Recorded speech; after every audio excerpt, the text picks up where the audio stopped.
অনুচ্ছেদ 131 আর্টিকেল 131কে সামনে রেখে মামলা করলে টাকা দিতে বাধ্য। সুপ্রিম কোর্ট তখন গাইডলাইন দিয়ে দেবে, কিন্তু তা না করে শুধু চিৎকার করছে। ব্যাপারটা হচ্ছে অনেক ক্ষেত্রে টাকা দিলেও সে টাকাগুলো বেনিফিশিয়ারি যারা উপভোক্তা তাদেরকে না দিয়ে, আর বাস্তব কথা সেগুলোকে বিভিন্ন খাদে রাখছে বা সেখান থেকে একটা সুদ হোক যাই হোক সেখান থেকে একটা ইন্টারেস্ট নিয়ে ওটা অন্যান্য খাতে খরচ করছে। ব্যাপারটা হচ্ছে এটা আইন বহির্ভূত বলে মনে করি। কেন্দ্র সরকার যে খাতে যে টাকা বা রাজ্য সরকার যে খাতে যে টাকা বরাদ্দ করছে তাকে সেই খাতেই খরচ করা দরকার, কিন্তু আমাদের রাজ্যে তার উল্টো হয়। আমি জাস্ট একটা উদাহরণ দিলে বুঝতে পারবেন, ট্রাইবাল ডেভেলপমেন্ট আছে আমাদের রাজ্যে, ওই খাতে বরাদ্দকৃত টাকা অন্য দপ্তরে খরচ হয়। Minority affairs, Madrasa education and minority affairs ডিপার্টমেন্টে যে টাকা বরাদ্দ করা হয় ওই টাকা দিয়ে অন্য দপ্তরের কাজ হয়। এগুলো তো বন্ধ হওয়া দরকার। বঙ্গ বিজেপি অনেক কথা বলেন, ভোটের সময় আসলে ভোট চলে গেলে সব ভুলে যায়। যদি বঙ্গ বিজেপি ঠিকঠাক করেই বাংলার মানুষের হয়ে কথা বলতো তাহলে আমাদের বাড়ির মেয়ে তিলোত্তমার পরিবারকে দ্বিতীয়বারের জন্য আর কোর্টে ছুটতে হতো না। সিবিআই কি করেছে আমরাও দেখতে পাচ্ছি সব। বাংলার ভোটার তালিকা থেকে বেছে বেছে নাকি হিন্দুদের নাম বাদ দেওয়া হচ্ছে। অমিত শাহের সঙ্গে বৈঠক করছেন সুকান্ত মজুমদার। দেখো, সুকান্ত বাবুদের আর রাজনীতি করার কোনো জায়গা নেই হিন্দু মুসলমান ছাড়া, আর কোনো জায়গা নেই।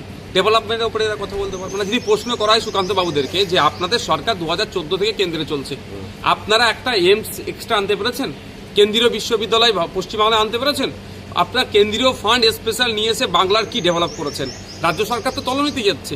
এই দুরবস্থার কথা আমরা বারবার বলছি, কিন্তু কেন্দ্র সরকার আপনাদের এটা আপনাদের 2000 থার্ড টাইম আপনাদের এটা চলছে। তাহলে আপনারা কি করছেন? কেন্দ্রীয় কটা ফান্ড কত টাকা আনতে পেরেছে? কেন্দ্র সরকারের ব্যর্থ।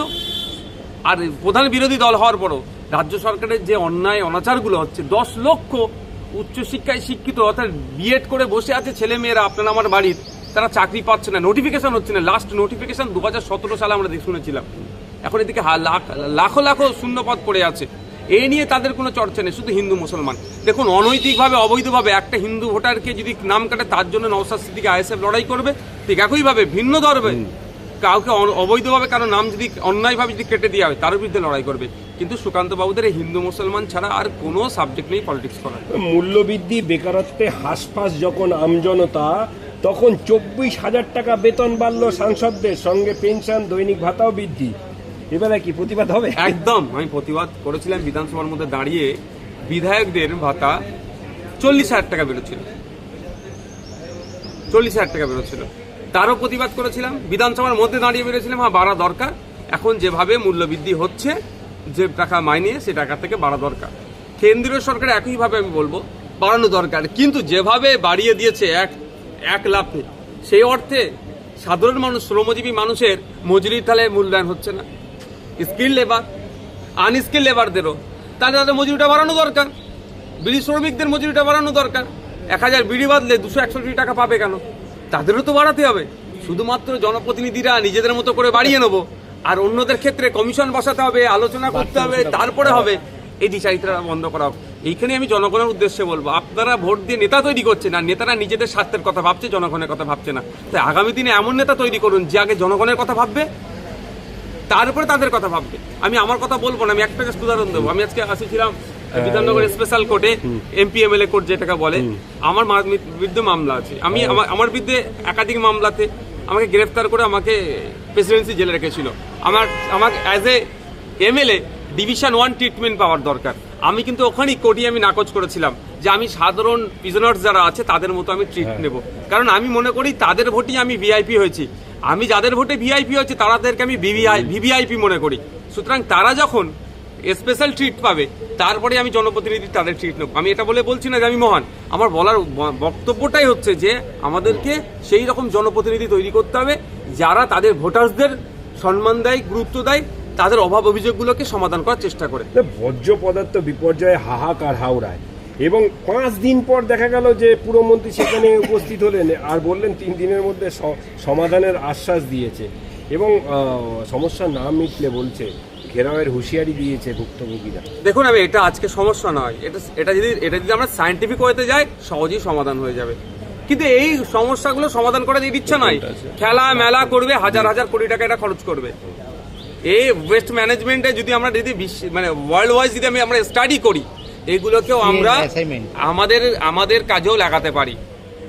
এই বর্জ্য পদার্থগুলোকেও কিন্তু আবার এটাকে রিসাইকেল করতে পারলে, এটাকে ঠিকঠাকভাবে ইউজ করতে পারলে আমাদের সম্পদ বাড়বে। দুর্ভাগ্যের বিষয়, ঠিকঠাকভাবে ইউজ না করার ফলে, কোনো সায়েন্টিফিক ওয়েতে এটাকে ব্যবহার না করার ফলে সাধারণ মানুষেরা সমস্যা জর্জরিত হচ্ছে। 3 দিন টাইম দিচ্ছে, আমার মনে হয় 3 দিনের মধ্যে সমাধান করতে পারবে না।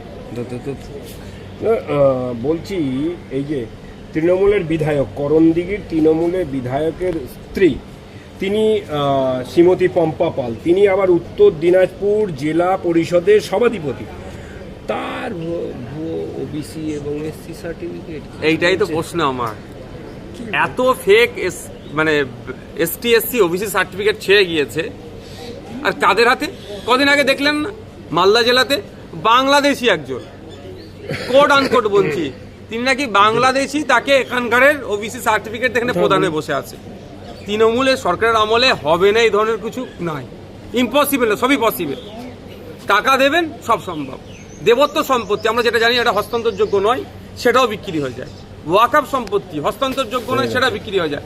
রিফিউজি ল্যান্ড, আরআর ল্যান্ড, যেটা রিফিউজি মানে সরকার থেকে আমাদের উদ্বাস মানে রিফিউজি ভাইদের জন্য যারা বরাদ্দ আছে, সেটাই সরকারের আমলে বিক্রি হয়ে যাচ্ছে। হয়নি এরকম কোনো কাজ এই সরকারের আমলে নেই। স্বামী বেঁচে আছে, স্ত্রী মানে মহিলা তিনি বিধবা ভাতা তুলে খাচ্ছে, এই তৃণমূলের আমলে এগুলো সব হচ্ছে। শেষ প্রশ্ন, বলছি বাঁকুড়ার বিশ্বখ্যাত শিল্পী যামিনী রায়, তার বসত ভিটে বেহাত হয়ে যাচ্ছে, এই ঘটনায় নাম জড়িয়েছে তৃণমূলের। যেখানে দুর্নীতি আপনি সেখানে তৃণমূলকে পাবেন, আর যেখানে তৃণমূল সেখানে আপনি দুর্নীতি থাকবেই থাকবে। মানে একে অপরের পরিপূরক, এরা দুজনকে ছেড়ে থাকতে পারে না, এরা দুজনকে ছেড়ে থাকতে পারে না। তো এটা হচ্ছে ব্যাপার। ইতিপূর্বে আমরা দেখিনি আগা খানিদের সম্পত্তি থেকে শুরু করে, মানে দেখবেন কোনোদিন নেতাজির বাড়িতে ওরা হামলা চালাচ্ছে, মানে ওটা দখল করে প্রমোটিং করার চেষ্টা করবে, এটা চলছে। আশা করবো রাজ্য সরকারের যিনি সরকারের প্রধান এখন বিদেশ সফরে আছেন, নিশ্চিতভাবে তার কাছে খবরটা পৌঁছাবে যে অবিলম্বে একজন বিশ্বের খ্যাতনাম শিল্পী, তার বসত বাড়িতে যদি এই ধরনের ছেড়কার হয়, এটা কীভাবে কিন্তু বাংলার মানুষ, সংস্কৃতি আমরা মানুষ এটাকে মেনে নেব না। অবিলম্বে সরকারের হস্তক্ষেপ করা দরকার, এবং ওনার বাড়িটাকে হেরিটেজ ঘোষণা করে এবং ওটাকে যাতে সংগ্রহশালা হিসাবে রাখা যায় তার ব্যবস্থা সরকারের করা দরকার। আজকে আমি বিধাননগর স্পেশাল কোর্টে এসেছি। আমাদের নামে যে মিথ্যা মামলা দিয়েছিল, মিথ্যা অভিযোগ করেছিল, পঞ্চায়েত ভোটের সময় নাকি আমরা এই এতজন মিলে ষড়যন্ত্রের সাথে শিরকাজ করেছিলাম, আমরা নাকি কাকে খুন করেছি, আর্মস অ্যাক্ট প্রথমে দিয়েছিল, সেটা প্রুভ করতে পারেনি, এখন এক্সপ্লোজিভ অ্যাক্ট দিয়েছে, একাধিক অ্যাক্টে মামলা দিয়েছে। আজকে ডেট ছিল, আমরা বিচার ব্যবস্থাকে সম্পূর্ণরূপে আস্থা রাখি, মান্যতা দিই। আমাদের অনেককে এখানে যারা আছে তাদেরকে অ্যারেস্টও করেছিল, যত সময় জামিন নিয়েছি। এবার ট্রায়াল শুরু হবে, ট্রায়ালের জন্য আমরা প্রস্তুত আছি। ডেট পড়েছে, আসছি, আইনের পথে। ভাঙড় বিধানসভার কাশীপুর থানার আন্ডারে এই মামলাটি হয়েছিল।